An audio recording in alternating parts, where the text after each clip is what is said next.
पहले बात कर लेते हैं दोस्तों अफर्मेटिव सेंटेंसेस की। ये सीधे साधे वाक्य होते हैं दोस्तों। They include positive statements. In it there is no not and there is no question mark. Most importantly friends, they begin with doer और सब्जेक्ट। कार्य करने वाला व्यक्ति इसमें बिल्कुल शुरू में आता है दोस्तों। नेगेटिव सेंटेंसेस नहीं वाले वाक्य होते हैं दोस्तों। नॉट का प्रयोग ऑक्सिलरी वर्ब या हेल्पिंग वर्ब के बाद होता है। In negative sentences subject comes right in the beginning as it does in affirmative also. Interrogative sentences. Interrogative sentences include questions. They may or may not include not. In the lectures to come, we would discuss interrogative negative also. There is a question mark at the end of interrogative sentences. और सबसे important बात दोस्तों, in it subject doesn't come right in the beginning. It comes after the helping verb. It is the thing, friends, which distincts interrogative from affirmative and negative.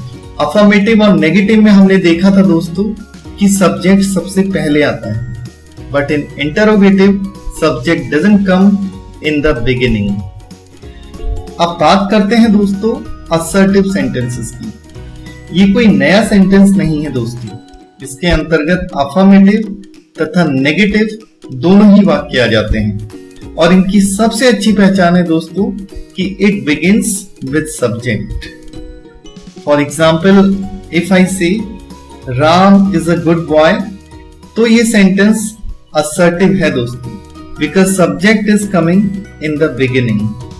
और अगर मैं कहूं दोस्तों Ram is not a good boy, it is again assertive, क्योंकि यहां पर भी दोस्तों काम करने वाला व्यक्ति जिसे डूअर और सब्जेक्ट कहा जाता है is coming in the starting।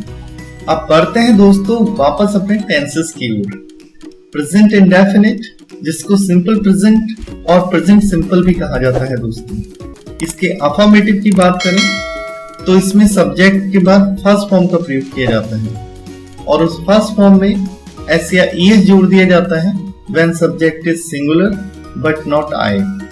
Present indefinite के नेगेटिव में दोस्तों डू नॉट या डज नॉट का प्रयोग करते हैं। And in interrogative, we bring do or does before subject.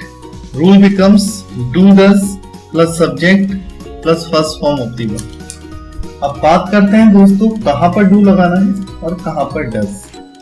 Do का प्रयोग I, we, you, they तथा बहुवचन कर्ताओं के साथ करना है, जबकि does का प्रयोग he, she, it और एक वचन कर्ताओं के साथ किया जाता है दोस्तों। Let's see some examples, friends. Our first action is broom the floor. Broom the floor का मतलब होता है दोस्तों झाड़ू लगाना। अगर आप इस काम को रूटीन में करते हो तो आप कहेंगे I broom the floor। और अगर आप इस काम को रोज नहीं करते तो आप कहेंगे दोस्तों I do not broom the floor। अगर आपको पूछना है कि क्या मैं इस काम को करता हूं तो आप कहेंगे दोस्तों Do I broom the floor? क्या मैं झाड़ू लगाता हूं?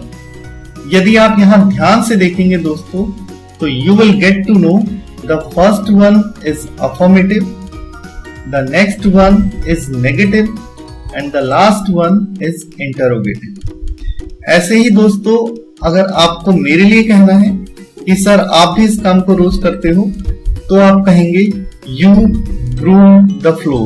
अगर आपको मना करना है तो आप कहेंगे you do not broom the floor। और अगर आपको पूछना है तो you will say do you broom the floor। ऐसे ही हमें किसी लड़के के बारे में बताना है दोस्तों तो हम कहेंगे he brooms the floor। Here we are adding s or es to the first form because subject he is singular। अगर मना करना है दोस्तों इस कार्य को करने से तो हम कहेंगे कि he does not broom the floor। Does not do not over here। Again the same reason friends, subject is singular। क्योंकि सब्जेक्ट एक वचन है इसीलिए हमने डू नॉट को नहीं डज नॉट को चुना दोस्तों।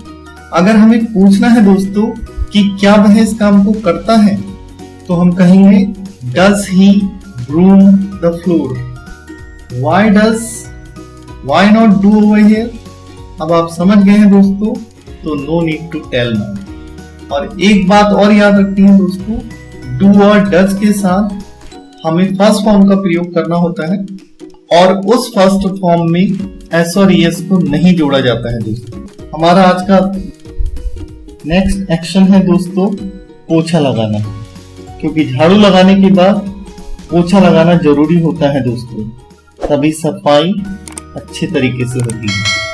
अगर हम सब इस काम को करते हैं दोस्तों तो हम कहेंगे वी मॉप द फ्लोर। अगर हम नहीं करते तो हम कहेंगे we do not mop the floor. और क्या हम करते हैं, do we mop the floor. अगर उन सब के लिए कहना है दोस्तों तो हम कहेंगे दे मॉप द फ्लोर। अगर मना करना है they do not mop the floor. अगर पूछना है तो do they mop the floor. It brings me to our next tense friends, that is past indefinite, also called simple past और पास्ट सिंपल।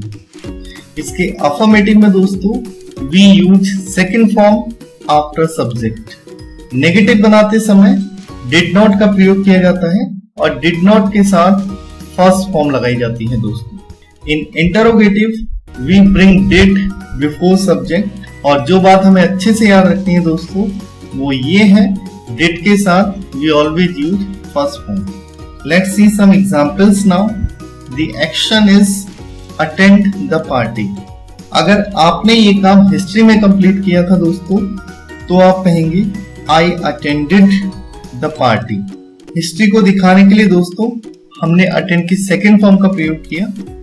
अगर आपने ये काम नहीं किया था दोस्तों तो आप कहेंगे I did not attend the party. अगर आपको बोलना है क्या मैंने ये काम किया था तो you will say did I attend the party. अगर सामने वाले के लिए बोलना है तो हम कहेंगे दोस्तों यू अटेंडेड द पार्टी। अगर यू ने यह काम नहीं किया था तो you did not attend the party. क्या तुमने यह काम किया था तो did you attend the party. अगर किसी लड़की के लिए बोलना है दोस्तों तो कहेंगे शी अटेंडेड द पार्टी। उसने नहीं किया था तो बोलेंगे दोस्तों she did not attend the party. और क्या उसने काम किया था तो did she attend the party.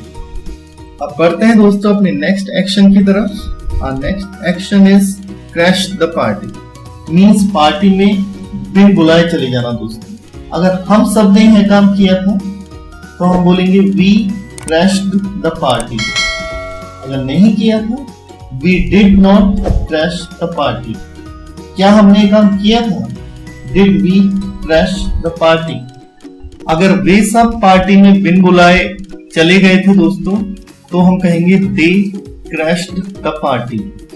अगर उन्होंने यह काम नहीं किया था तो हम कहेंगे they did not crash the party.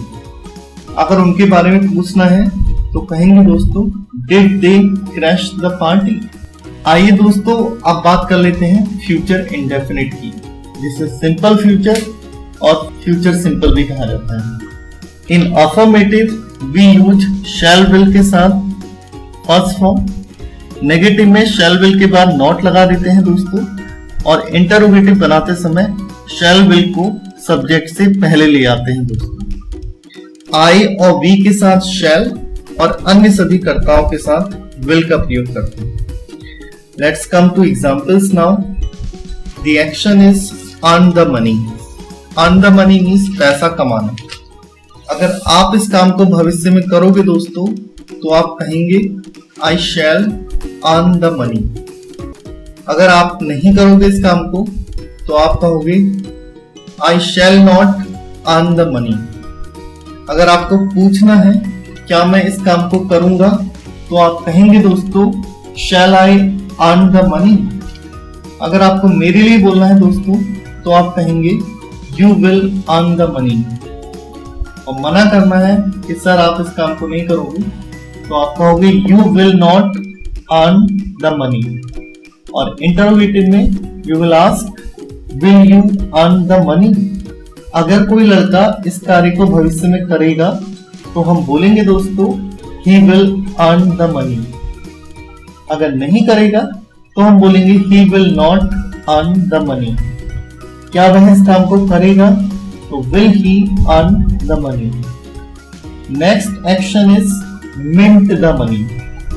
mint the money means पैसा छापना, मीन्स अत्यधिक पैसा कमाना दोस्तों। अगर हम सब इस काम को करेंगे तो बोलेंगे दोस्तों we shall mint the money।